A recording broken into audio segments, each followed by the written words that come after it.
This can't be happening!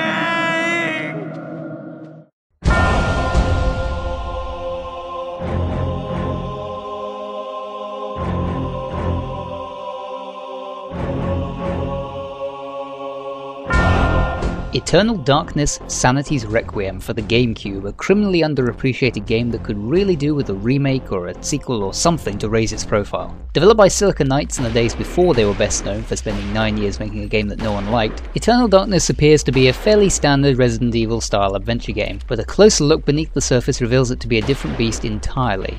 The main story focuses on Alex Roivas as she explores her grandfather's Rhode Island mansion, searching for clues relating to his unexplained death. Hidden away in a secret room, she discovers the Tome of Eternal Darkness, a book bound with human skin, which recounts the tale of ordinary men and women across history unwittingly becoming entangled in a plot to release some unknown horror upon humanity. As Alex reads the book, the player is drawn into its pages, playing out the events as each of the characters in turn.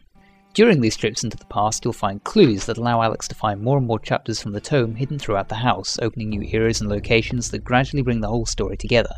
The game is very heavily influenced by the works of H.P. Lovecraft, both in its subject matter and narrative style. The true nature of the supernatural forces being dealt with is very slowly drip-fed to the player, and the structure is very reminiscent of the 3 self-contained parts of Lovecraft's Call of Cthulhu, in which most of the characters can only see a small part of what's really going on. Unfortunately, Eternal Darkness does have to make some concessions towards being a video game. So whereas Lovecraft will gradually give hints about the monster and build to a climax in the final paragraph, Eternal Darkness has you fighting zombies fairly early on. It doesn't hurt the game too much, but the action elements mean it must always keep a certain distance away from its source material.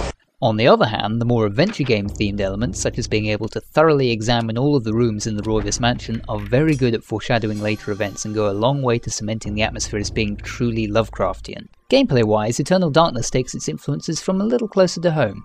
Most of the time you'll be solving environmental puzzles and fighting enemies using the functional combat mechanics which allow you to target specific areas of the body using the various period-specific weapons you'll find along the way. The system gives you a degree of control above what you'd expect from other third-person horror games and allows you to engage in a little bit of strategic dismemberment. Even so, fans of horror games will be glad to hear that the mechanic is cumbersome enough to instill that essential feeling of stress whilst in combat. Some situations will call for a bit of finesse under pressure. As you'd expect, swinging a sword around in a cramped corridor is only going to cause damage to the walls. A bit more depth can be found in the game's magic system, which has you combining different runes that you find into spells to produce different effects, such as summoning creatures to help you or regaining health and sanity. Yes, much like Lovecraft's work, the concept of sanity and things man wasn't meant to see comes to the fore in Eternal Darkness. Whenever your character sees something particularly traumatic, their sanity meter will drop, which results in the game's most distinguishing feature, the sanity effects. The line between what is really happening and what's just inside your character's head starts to blur as you begin to hear strange noises, the camera begins to tilt at angles, and they start hallucinating. Your character could start walking backwards, their head and shoulders will suddenly drop off their body, or maybe something even more sinister.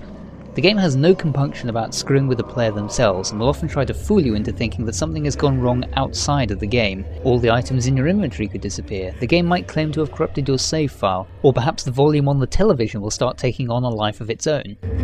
This isn't really happening! By stretching its influence into the real world, Eternal Darkness is able to make the player nervous and paranoid in a way that very few other games can, which is of course all part of the appeal. If you're feeling brave, try leaving your insanity untreated and see what the game throws at you.